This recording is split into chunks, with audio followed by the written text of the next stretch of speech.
Well, hello everyone. Welcome back to episode 3 of the Life Behind the Trig podcast. You are joined once again by myself, Kyle Randalls, and Sinclair Patience. Today we have a few topics in line, and we're going to start off with the first one, which is basically involving what trips you've been on in your time competing within the Highland Games. Firstly, Sinclair, how are you doing? I'm good, Kyle. Yeah, good. We're still on lockdown. Obviously, Nicola Sturgeon says it's going to be another 3 weeks here. So I was chatting to some of the guys over in America through the week, and they were saying, for the most part, in some areas they're pretty much getting back to normal, but we've still plenty time on our hands, and I think that's sort of evidence with this being the third podcast in as many weeks. Third podcast in 2 weeks, yeah. But yeah, good. I think on the topic of trips, obviously we mentioned it previously, but somewhere we've both been is Minnesota. So that was one of my first trips with the Highland Games, and I remember being pretty nervous because I was quite new to the sport and hadn't done a huge amount of throwing. I'd come up off the back of playing a lot of rugby, and I travelled to Minnesota on my own. So it took a couple of flights and a good kind of 8 to 10 hours. When I got there, everything was pretty unfamiliar. I remember going to, I think it was Mall America or something. It was It's called. insane. All I can remember from it is the giant transformer in the Lego place. Yeah, it was really cool and different to anything that we have here. And I got this is going to sound dodgy, but I got a water massage, and it wasn't anything dodgy. It was literally you lie down on a bed and get blasted with like a power hose. Is that inside or outside your body? It gave me a psychological advantage ahead of the games.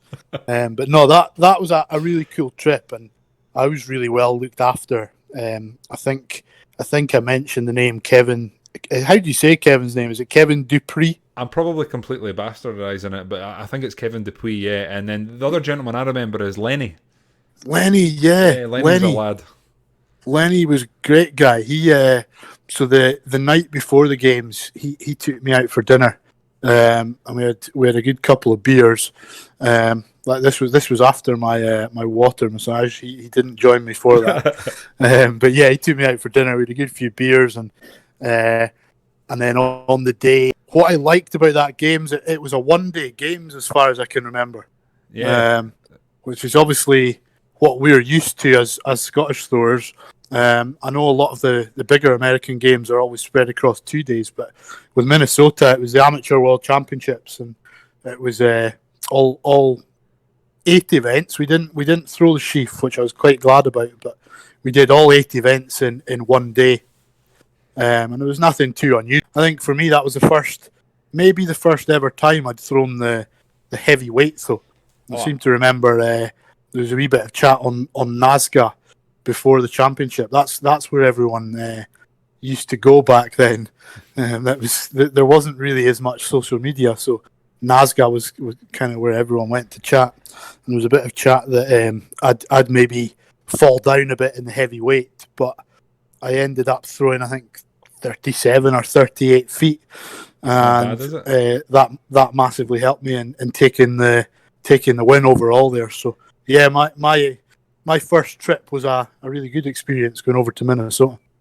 Yeah, I mean, you went there as well, didn't you? I think that was one of my first trips. The only place I'd been to before that was it was like I think there was ties between the Basque Country and Scotland, and it would have been probably 10 or 11 years ago. And it was Jerry Reynolds, who we've previously mentioned. He organised a trip, so there was like a youth pipe band. There was some Scottish folk music, and we basically went out from a ferry from Portsmouth over to Santander, and then we basically went on like a tour of the Basque Country in the north of Spain, and that was a bit of a highlight for me. I could talk about that at great length, but yeah, I mean that was my first real taste of going abroad with the games. And then pretty early on, I'm pretty sure I was asked because they couldn't find anyone else. I also went out to Minnesota. So when I was there, I think it was the same for yourself. It was sort of advertised as being Amateur Worlds.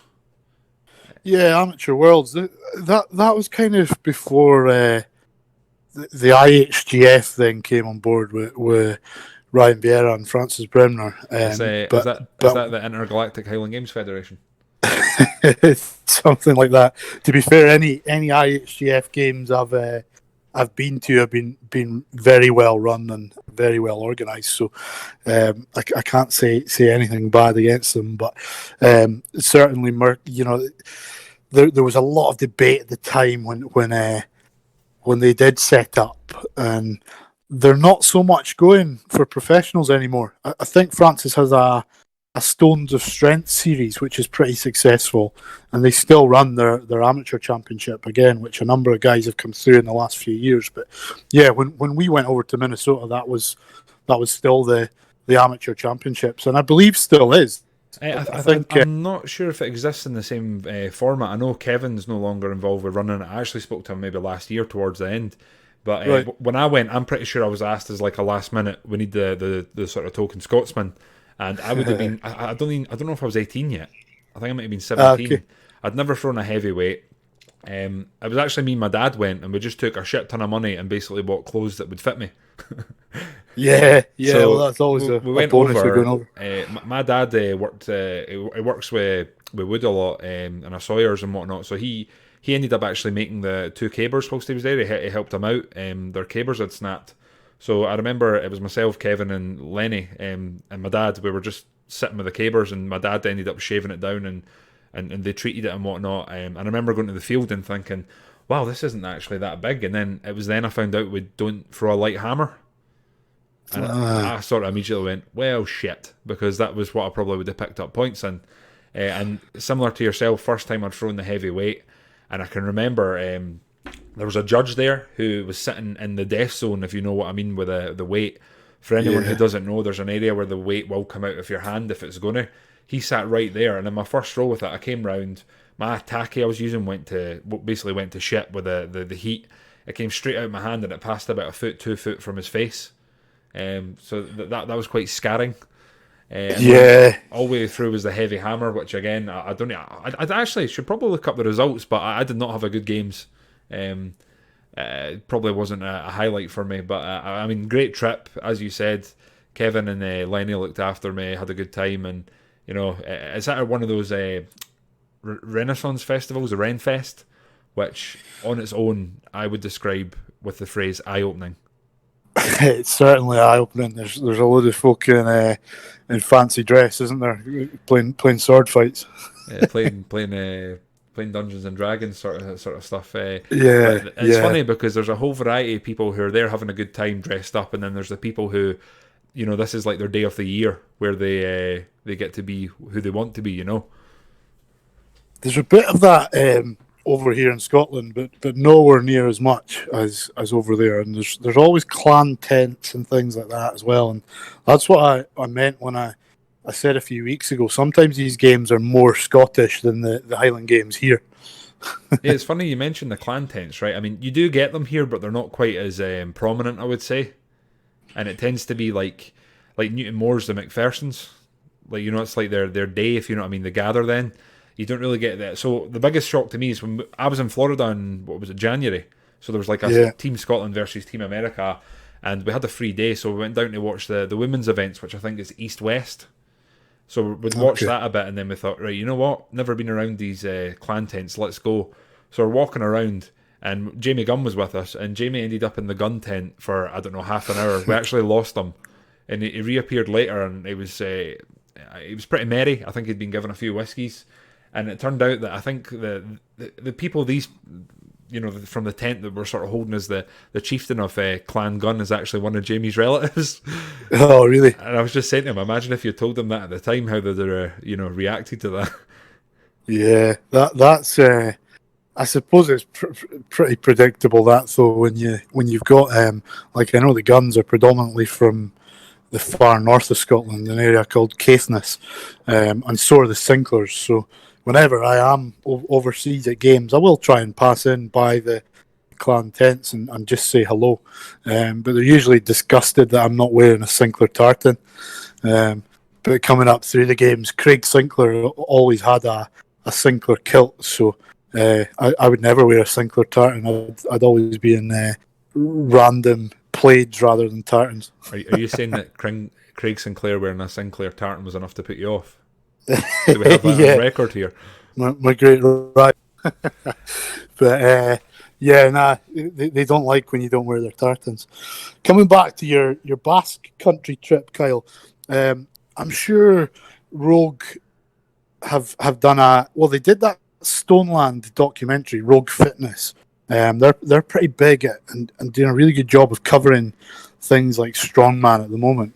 But I'm sure they've previously also done a documentary on stone lifting in the Basque country. Yeah, and it's big sort of rectangular blocks weighing up to like 300 kilos that they're literally lifting to their shoulder, maybe even more. I think I've seen up to 400 or 500 kilos, like crazy weights that these guys are lifting up to their shoulder. Did you see any of that when you were over there? I did, yeah. No, I was honestly sort of mesmerised. One of the sort of local strongmen when we were in, I don't know if it was Pamplona, and the other place I can't even begin to attempt to pronounce it, but it was towards sort of the Bilbao area. He actually competed with us, and this is what I love about the Highland Games, right? We don't speak the same language. He could only say a few words to like hello and whatnot, and yet the whole day we just spent the day together, like having a laugh. You know what I mean? It's the beauty of the sport that we both do, competing together, just having a good time. And then afterwards, he went out and they do this crazy thing where there's like it's almost like a caber that's been planted in the ground, and then they'll walk around it chopping chunks out of it, and they'll put wooden planks in, and then they'll go round it until they get to the top. Yeah, so I've seen videos of that. This guy threw with us all day, competed, did incredibly well for someone that had never trained, like just that natural strength. And then afterwards went and competed in some of the events that they had running there. But when I was there, if I recall, there was myself, Tommy De Bruyne, there was Aaron Neighbour, Jimmy Vandeville, Peter Buma, and I think there was a few more folks. But it's one of Boom Booma. Did that start there? No. You know what? It probably did. I'm not going to lie, but it was a good competition, and there were some good times after it. The Basque have some wonderful homemade cider. Nice. I also was presented with what I would describe as one of the rarest pieces of meat I've ever eaten in my life. I'm not sure if they even cooked it. How long did you spend out there? Was it more than just a couple of days then? I mean, come on, Sunky, it was 10 years ago. But I think it was 5 days maybe. There was a sort of day there, day back sort of gig. That's a good amount of time, because too many times I've literally sort of flown in on the Friday night, competed Saturday, Sunday, and then flown out again either Sunday night or very early hours of Monday morning. And it's just not the kind of trip you want. You're still very well looked after and usually have a good time at the games, but it's not great in terms of trying to throw far, and it's not great in terms of trying to see these countries either. You know, it makes things pretty tough. That so what I'd started kind of saying is if I'm going over 6 hours on a flight, I want to spend a good couple of days before and a good couple of days after the games, and actually have an experience rather than just go and throw. Oh yeah, I know exactly what you mean. I mean, thankfully when we were travelling through the Basque Country, we had a coach, and I actually stayed on a farmhouse in the middle of the basically the mountains in the north of Spain. And I woke up in the morning and I had one of the most insane breakfast spreads I'd ever seen. And the farmer we were staying with basically told us that he'd basically freshly milked the cows, so that the milk was literally like probably minutes old. The eggs were from there this morning. And there's a whole plateau of just food that I'd never tried before. So it was quite an experience as well, and it's just been accepted into like the local culture. Like we were in the sort of central plaza of the town. They just put out tables, put up a giant sort of gazebo, and the whole town was there just eating with us. Like it was insane. That's what you want. You know, you want to feel welcome. I'll tell you somewhere I didn't. Again, going back to being younger, and just getting into the Highland Games, I would always go to Dougie Edmonds games. He's a guy in Scotland that would obviously look after a lot of younger throwers, and I know he did with you as well, Kyle. You know, absolutely, yeah. Kind of would always invite you in, and you were guaranteed a bit of cash if you did throw at Dougie's games, which was nice too. So he asked me if I'd go over to Riga in Latvia, and again I can't fault the trip. really good trip. I was very well looked after. Stayed in a 5-star hotel, but there was nothing in terms of entertainment after the trip. So I thought I'd take myself into Riga. So I had a few vodkas at the bar at the hotel, and they frowned upon me massively when I asked for a vodka coke. Oh dear. So I had to buy large measures of vodka followed by small bottles of coke. Definitely more than a 50-50, but I had a couple of those anyway.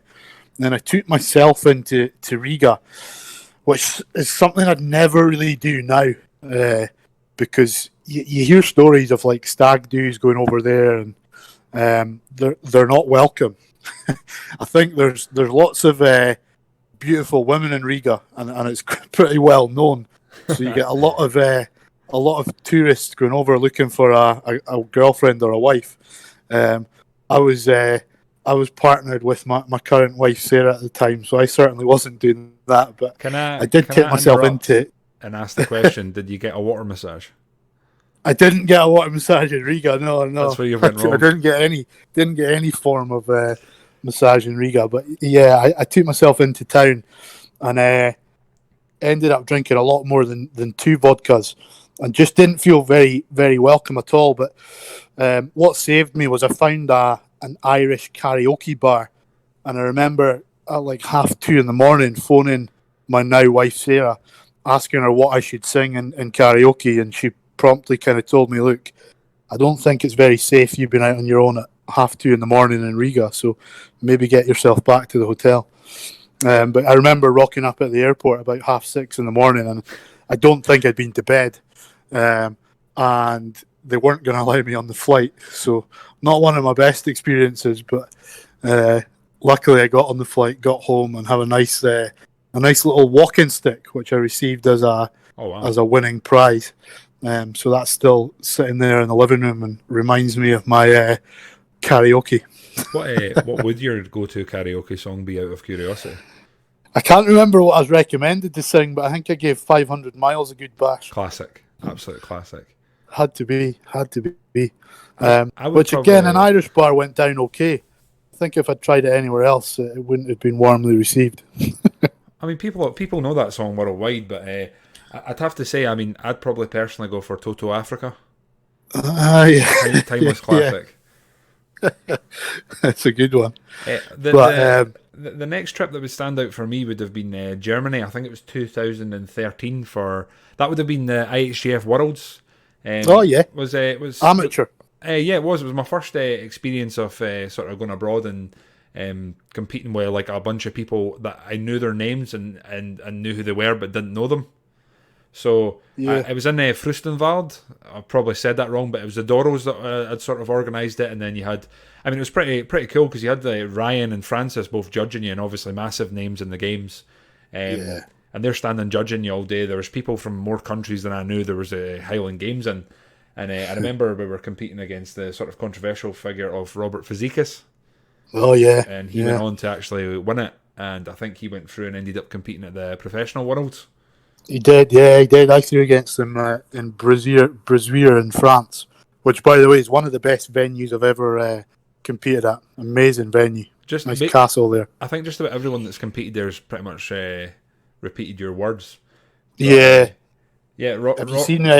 Have you seen pictures of it? I have, yeah. And I mean, there's the guy that always emails you with the blog stuff. He eventually beat me into submission, and I eventually ended up reading it, and it was quite an interesting. Jean-Louis. Yeah. He keeps us all up to date with the blogs, but no, that's an amazing venue. But Fazekas, he competed in France, and he didn't do too well though. But you're right, it was definitely a controversial thing at the time as well. I think, was he not on a lifetime ban from athletics? I mean, I don't know the specifics, but I believe he was technically on a lifetime ban, and he somehow competed against us. And I mean, obviously, we can say what we want about him, and that's probably a topic for another time. But technically, in most events, he was absolutely horrendous, and at the end, he would just go thwack. It was the most insane thing. Like the 28, it just came round nothing to it and just pulled it, and it would go like 75, 80 feet. It's mind blowing. mind blowing. It always is when you see guys doing that. Just that natural sort of power, or maybe not natural in that case. Who knows? Yeah, I suppose that's one way to look at it. But it's funny, like a lot of the guys I competed with there, like sort of went on and they've been to your worlds. And I mean, there was a lot of familiar faces from my previously mentioned trip in the Basque Country. Peter and Jimmy were both there, and there's a lot of people I've met there that I still speak to regularly, and they come over here now and compete. So that's the sort of beauty of the games, Yeah, and it's we kind of mentioned it the last time around, but it's the friendships that you make, and a lot of them need to continue online because we sometimes only see each other every 2 or 3 years, but often when you do catch up with these guys again, it's like you are throwing with them every week because you've been keeping up with their performances on Facebook or on Instagram, and you generally do keep in touch. You mentioned Daniel Doro, and I was speaking to Daniel online just the other day.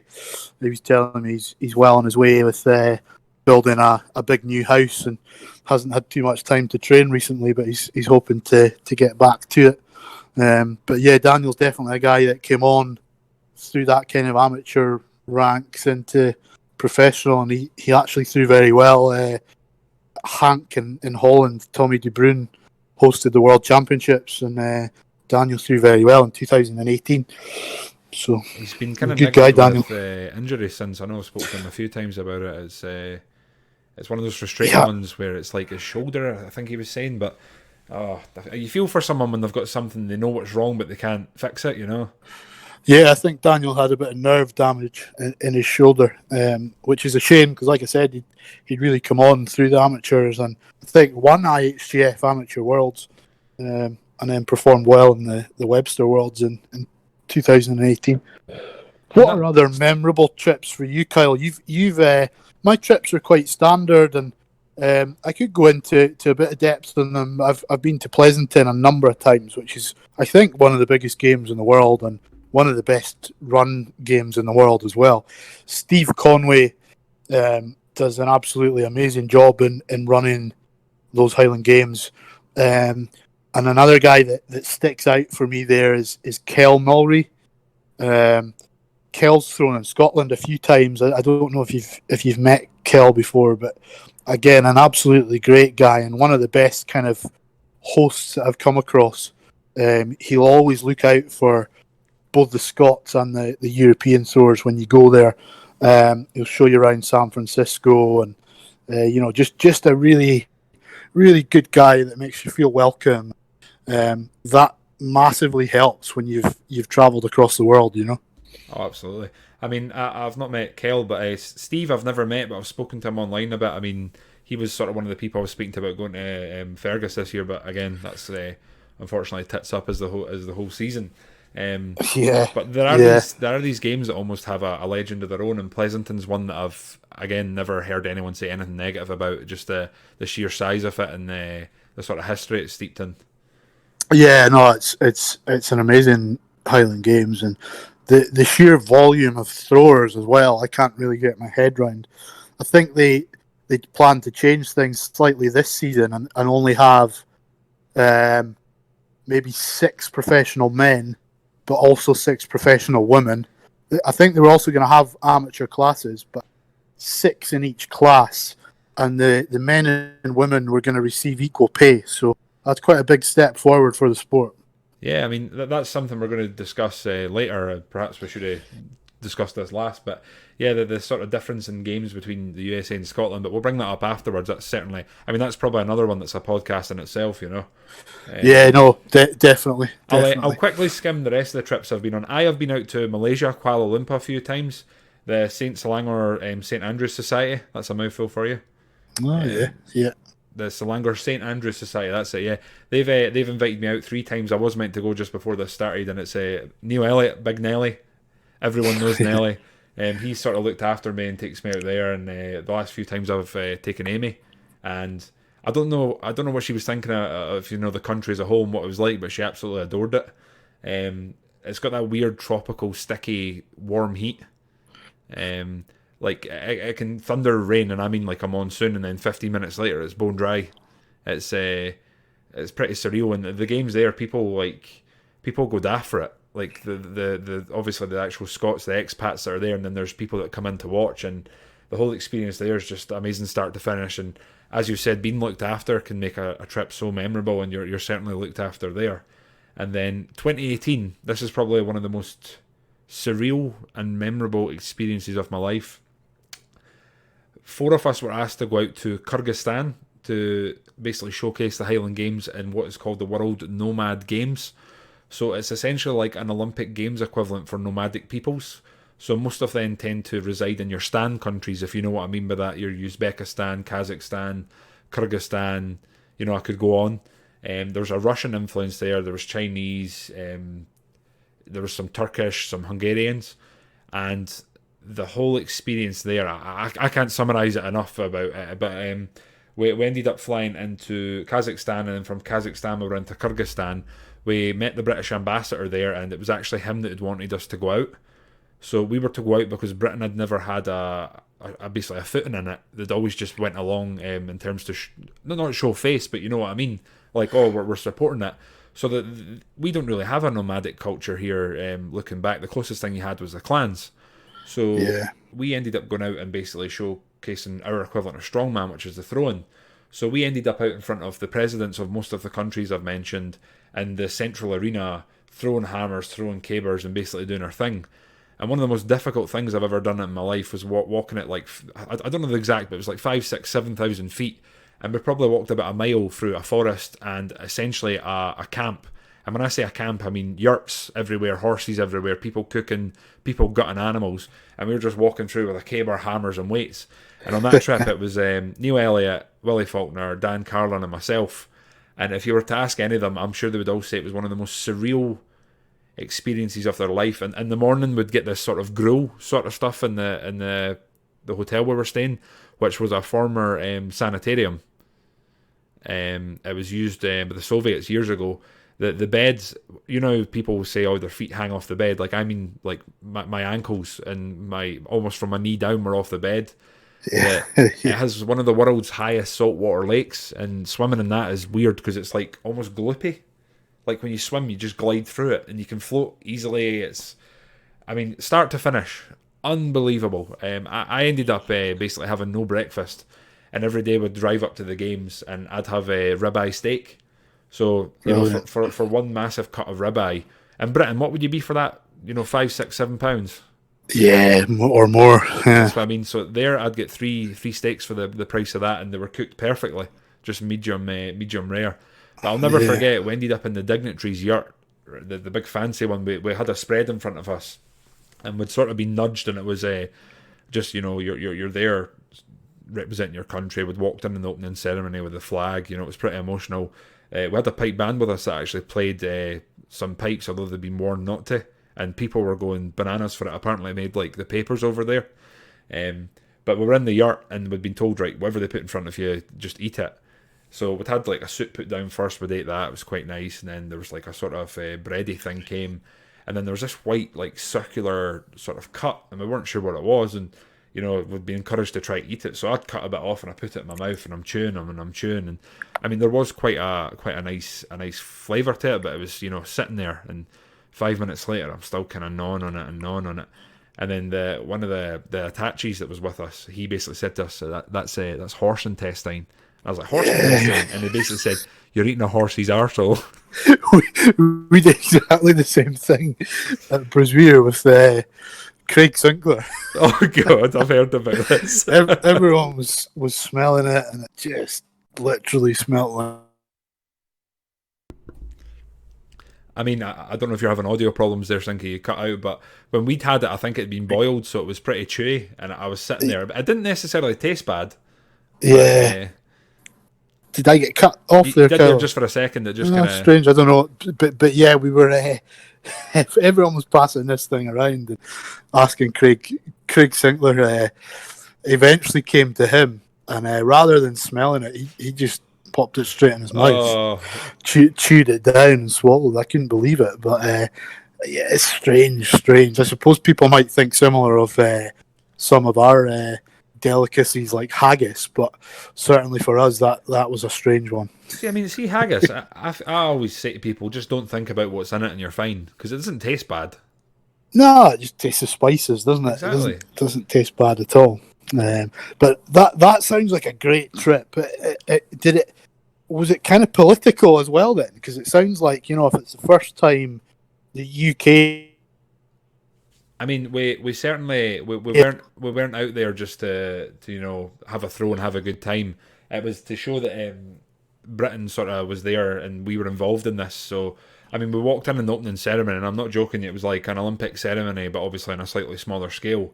And, Yeah. I mean, the amount of people just going around that wanted to come up, talk to you, and basically ask what are you doing, and obviously the usual, you wear a kilt and people think, what's wrong with this guy? So people were just coming up with pictures. And I remember that the weirdest experience was we arrived in the airport, and there was probably 3,000 or 4,000 people outside the airport just wanting to see the people that were coming into the country. And you're walking through the crowd, and people are just touching you. It's kind of bizarre. You got a taste of fame. But basically, yeah, famous at last. I had the same thing. Like I talked about the trip to Latvia, and in Latvia, ice hockey's massive. Right. And like I said, Doug Edmonds sorted me out with a really good 5-star hotel. And when I came out of the hotel on the day of the games, there must have been about 50 or 60 media there. Wow. And I thought, Doug's done real well here. He set this up for the games. And then as soon as I walked out, they all looked extremely disappointed and lowered their cameras. Oh. But I later found out that the Latvian ice hockey team were staying at the same hotel, and some of them were sort of superstars, and I think played ice hockey in Canada and America. So massive sport over there, and I think that's kind of what a lot of them aim to do is get themselves overseas and make a living from that. I mean, you have to respect that, I mean, I've been on. I've been to Florida twice as well. That's for the Scotland sort of America thing. Obviously, I was actually thinking about this. Right, I was competing in January, so technically I've got throws in this year, and I'm pretty sure I'm going to end the season as one of the highest ranked throwers in the world because no one else is going to have an opportunity to throw. Yeah, it's a weird one. There might be some backyard Highland Games. Which I'm not sure whether they'll be ranked or not. But yeah, you'll certainly be one of the only guys to have competed this year, which is kind of cool. But at the same time, a bit disappointing as well, isn't it? I mean, pretty frustrating when you've put in a good winter. But yeah, I think just to wrap up my trips, as I said, I've done a number in Europe. Brisbane being a highlight. Also places like Latvia, but also overseas, I've been to Pleasanton a number of times. I've also been to Canada, so I've been to Antigonish, which was a great games. When I went, it was IHGF World Team Championships. Oh, wow. And then I've also thrown at Fergus as well. And I mentioned last time that Fergus is definitely in my top 3 of Highland Games. And again, it's not just due to the competition, it's also due to how well you're looked after.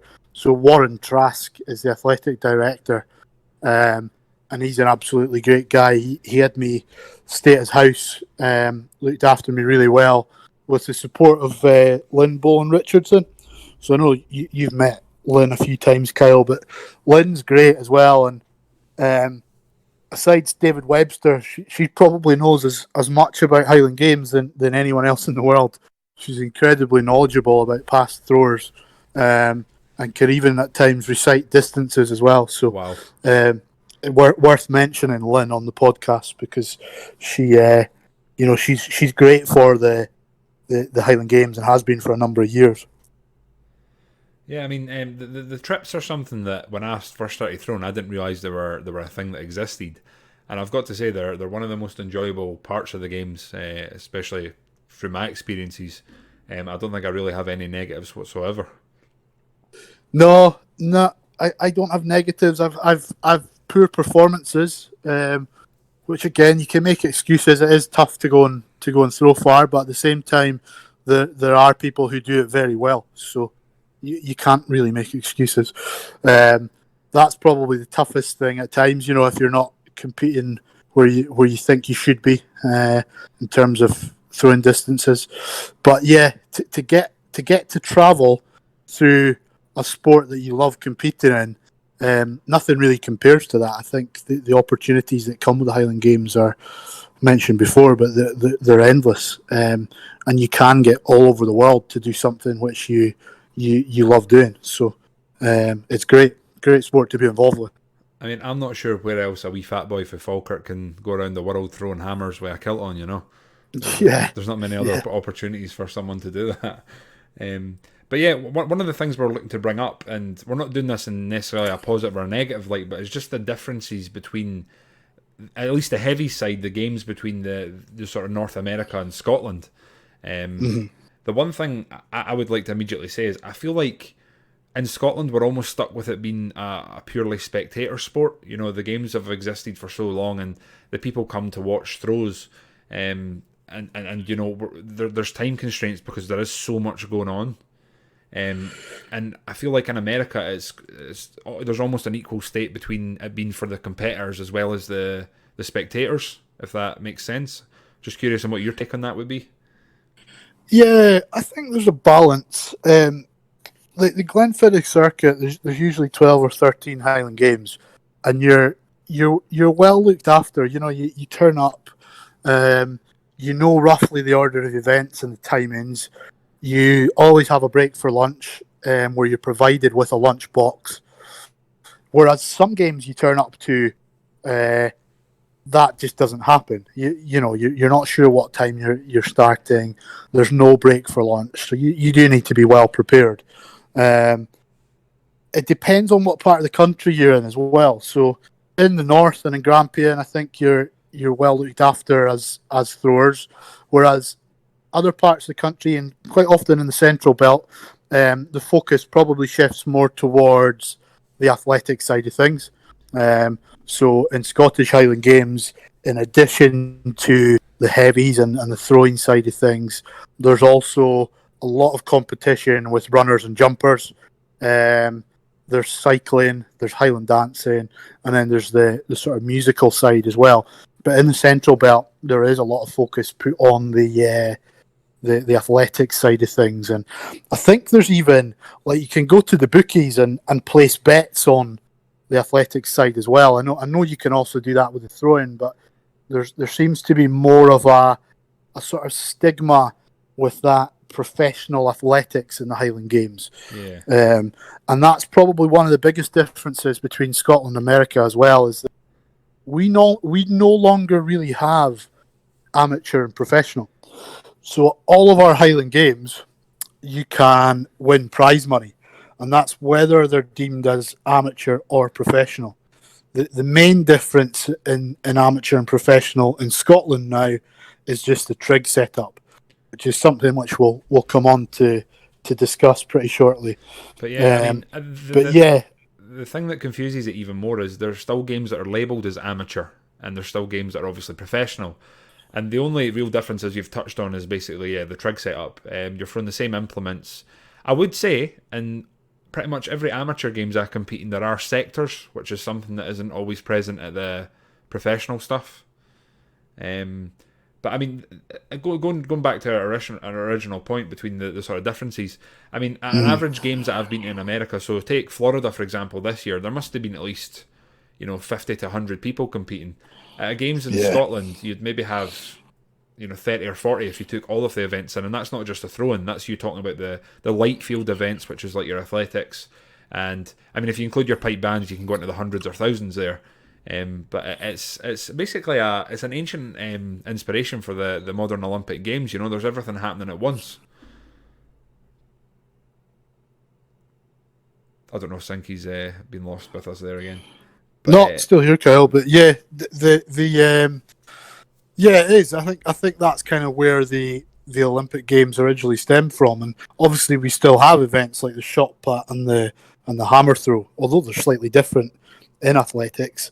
And that's probably one of the biggest things in America as well, is that now you see a huge number of athletes come from an amateur collegiate thrower background.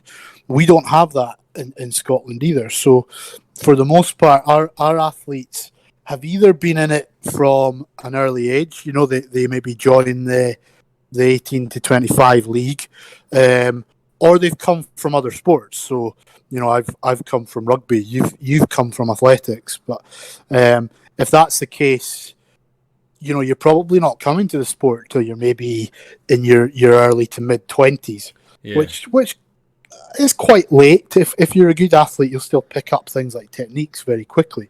But that's definitely where I would say the US has a probably. I think they have a bit of a.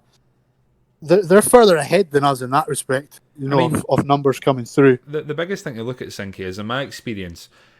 In your education here, I wouldn't say sports massively put on you or encouraged, whereas in America, that's a part of everyone's life. I can remember I've represented sort of Scotland at age group level through the Scottish schools and UK schools, and I remember having to basically push upon my teachers to be entered in things. Yeah, you can enter yourself. The school had to. And in America, look at their college setup. People are getting houses provided for them, and it's like uncomparable. It's so much more professional. I was literally the same as you. I had to enter myself in the Scottish Schools Championships, and my dad took me down to compete. There's just not much emphasis on school sport in our country. Clubs do okay, but school sport's just not really where it needs to be, and we can get into a completely different debate on. But a lot of that's probably down to teachers' pay. There's an expectation that teachers will deliver extracurricular sport, which there's no incentive for them to do, and schools can't afford to fund external coaches. So that's kind of a massive barrier to getting into any form of sport in Scotland. But yeah, that's one of the biggest differences, is just the number of people coming into the sport. Another thing is, you talked about having open days to attract people. Obviously, in America, they have classes. So there's a C class, B class, A class, and then you can make the jump to professional. I believe if you compete professionally, you can't then go back and compete as an amateur. Is that correct? I think there's don't quote me on this. I'm sure someone will correct us, but I'm sure if you don't compete for a certain amount of years as a professional, you can go back to doing amateur games. Okay. But I'm not entirely sure. But the one thing I would say the games in America do well is in terms of participant numbers. For example, here, I can't imagine what it would be like being, say you're in your mid-20s, you've never thrown, and say you won't go to, one of the smaller games in Scotland, and you think, I'm going to try the heavies today. You're still doing that in front of 2,000 or 3,000 people. Like, there's not a gentle entrance. Whereas if you're doing your amateur, as you mentioned, your amateur C's, B's, A's, it's a sort of more gentle entry, and you're competing against people who are at the same level as you. Whereas over here, it is just open.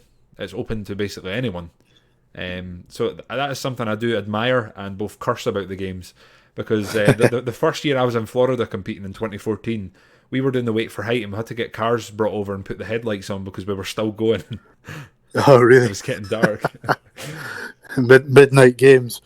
In fact, I've seen a cool. There was a video of someone throwing the Scots hammer, but they set the ball on fire. I've seen it with a wire hammer, but I think it was Hogmanay, New Year's Eve. I saw someone do it with a 16-pound Scots hammer. I've done that with a caber once. We lit the end on fire, and I was running about my boxers throwing it. Yeah. Don't want to hear too much more about that story, I don't think. Listen, it's nothing on your hose massage. No, true. But yeah, so that's one of the biggest differences. I've mentioned another, which is obviously the 2-day versus the 1 day. So we're kind of, as Scottish Throwers, we're conditioned to do 7 or 8 events in 1 day. Often we'll throw another games the next day, or if you're doing 40 odd games, you definitely will. Whereas I'll always compete better in a 1 day event. So 2016 is a good example. That's probably one of my stronger performances at a Worlds. That year the Webster Worlds was up in Halkirk, and Scott Ryder won that year. But that was just a 1 day. We just went with the normal format. Started a wee bit earlier, I think 11 o'clock start, and we were wrapped up by 4:30 in the afternoon, which was great. You get through the day pretty quickly, whereas spreading across 2 days, you're only doing 4 events per day. Find that quite a tiring way to run a games, I mean, I feel like you can say it. We're pretty hardcore. But I mean, I know, for example, I've competed a Friday in a games, a Saturday and a Sunday. And the Friday you feel great, you're fresh. The Saturday you're sort of like, oh dear, I'm getting a bit sore. And then by the time the Sunday comes, you're just feeling great again. And obviously there's always been games week here, which is was it 7 games in 8 or 9 days it used to be. It's something like that, yeah. I think you can do 7 and 9. I've never done the full whack myself, just because I've always sort of been in full-time employment, and you need to do a fair bit of driving between them. So it's a case of, if you're ever doing games week, you have to finish up at a games and then immediately drive 4 or 5 hours to get ready for the next day, which it's kind of demanding. It's a big commitment. You definitely need to take the week off. I've never done it. I've done 2 in the week, but I've never done more. Like you said, I think taking a week off and spending it purely doing games doesn't go down too well when you've only so many holidays to take. Correct. I'm wanting to get it done at some point within the next 5 years. I'd love to do all 7. Did you just ask me to do a road trip with you? We could. Do you want to do it? Hire a camper van? I mean, yeah, we could copy Fred and Gino, we could do that style. Let's do it. We'll do it next year, 21. If there's any games yet. If anyone would like to sponsor us on our Highland Games Week road trip, more than welcome. Anyone. The other thing we were going to discuss, we've had this mentioned to us, a few people have brought it up, was the Trig Setup. Now, it has been sort of brought up over the last sort of 5 years, I would say, and it's changed, and then it's been changed back, and then something else has changed. And I honestly want to say that I find it to be almost like a complete non-issue for me. Yeah, I'm absolutely sick of discussing it. Really am. We've tried things in the past, like we had the Scottish Heavies Association, if you remember, about, I don't know, 7, 8 years ago, I think. And we've worked with the Scottish Highland Games Association. The problem in Scotland is we're never going to reach that level of standardisation. Yeah. So what we have at the moment is perfect. We have a winged trig, and we need to have 2 feet in the box at all times. That kind of falls in line with the rest of the world. And even if it doesn't, you still have the same amount of width as anywhere else you're going to throw. Yeah, if you have a winged trig with 1 foot out, all it does is create bad habits. So you're just going to drift way too far left, and it's not really going to benefit you. People will argue that it will. It only will if you train specifically for that. But if you're throwing efficiently, a 6'9", so that's what your width is at the back of the trig. The average... Not so much at the front, because obviously the wings come in on you, so you don't have that full width. But 6'9" at the back is plenty width. I don't think it needs discussed further. The problem in Scotland is the consistency, because unless, if for example the SHGA are creating a rule book, they need to strictly enforce those rules if it's going to be consistent. And to do that, they'd almost need to provide games with a winged trig. Yeah. Because you can put out specs, but every games is going to have a slightly different joiner or whoever they use to make their trig. So they're never going to be that consistent. Some games, for example, just paint a wing on. And if you're just painting a wing and then you're asking throwers to keep both feet within the box at all times, that becomes quite challenging, because often you'll smash the trig at the front and you'll use the wing to stay in. Yeah, you're whereas if you don't have that, it does become really challenging. Maybe we should change the name of the podcast to Life Behind the Wing Trig. Please never say that again. But I mean, in my experiences, I have to say, 6'9", that's the, you'd fit probably 95% of the human race in that. lying down. It's a massive amount of space. What I've found is, see, in the last few seasons where it's been 2 feet in, I've went from finishing maybe top 5 in the weight to actually winning some of them, just because I'm incredibly consistent with my footwork. So I Yeah. very rarely foul. Whereas some of the people who are apart, more often or not, a bit more wild, they will throw further, but they're fouling. And when there are Yeah. fouls taking place, I tend to find that I'm doing a lot better. And I'm not the best weight thrower, but I'm not the worst. I'll peak in the low to mid 80s. But there's better throwers out there. It's a similar. I have to say with the glide. The glide, you're maybe not going to throw quite as far as you could with a spin, but it's a lot more consistent. There's not as much on the edge, Yeah, I think it probably is a bit more consistent, the glide, and you're easier. A lot of us throw modified South African, so front on in the stones. I remember we've probably talked about him too much, but Hamish Davidson, he'd always say that was a lazy man's technique, and it was created in desperation of other throwers to try and beat him. But when you're doing the front on, it's slightly more challenging to stay within the box of a winged trig, but it's still more than doable. And if you watch guys that have thrown far with the front on, like Brian Vieira has I think over 60 foot, it's doable. So I don't think we need to have too much debate about it, to be honest. A winged trig works, and if you don't want a winged trig, then great, we're probably going to have even more space, I remember putting training videos up a lot a few years ago, and I just stopped doing it. I couldn't be bothered because it gets so much hassle about, why are you not training a wing trig? That's a foul. And you just get sick of discussing it. So for me personally, I'll now train in a 5 foot width. You've got your concrete. I don't put wings on at training, but I give myself 5 foot, and I'll stick within that box. You've got your concrete box, right? That you made in the I laid a concrete, and again, people were giving me a hard time about that. Why are you throwing off concrete? It's nothing like the games. Well, the reason that I've always done that is because in Scotland the weather's so unpredictable that if I went and painted a box in January, after 3 throws, the thing's absolutely ruined. So having concrete allows me the consistency to hopefully get reps in, and it makes sense to me. If the weather's good in the sort of springtime, I will try and get out and throw on the grass.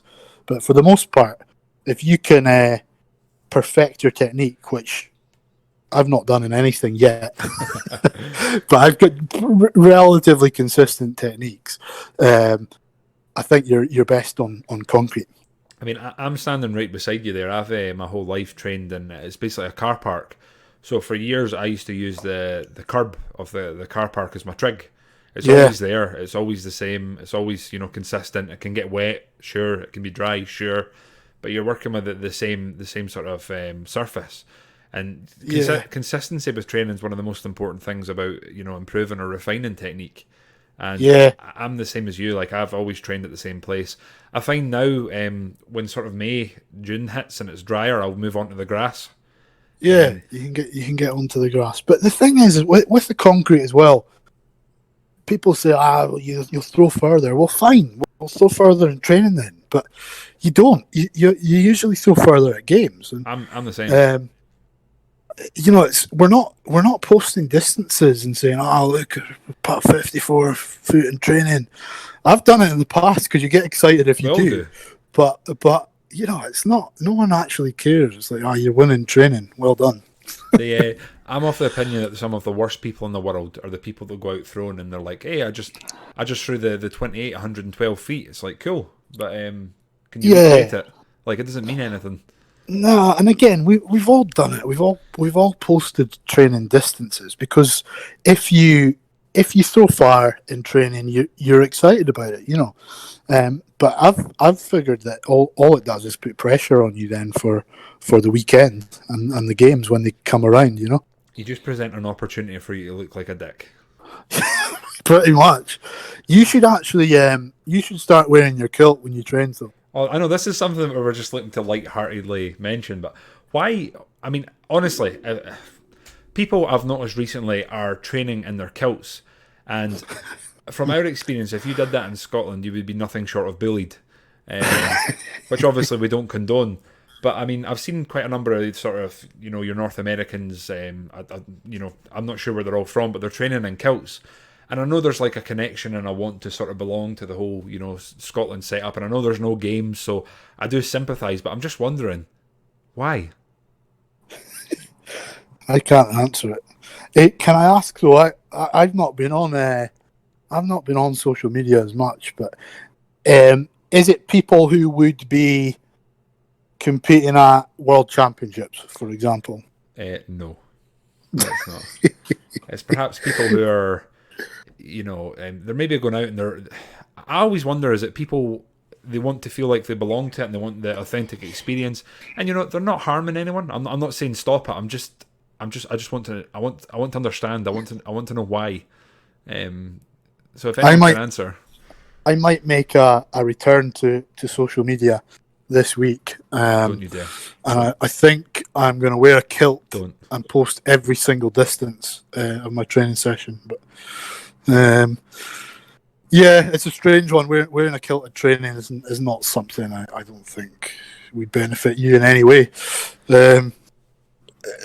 By all means, if you want to really prepare for a competition, get on the grass, put your spikes on, put your kilt on, but you don't really need to film it and tell everyone how far you're throwing. You forgot to mention you have to put your non-striped kilted socks on.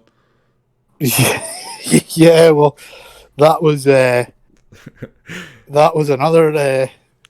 another rule which wasn't massively enforced, was it? Just enforced on me.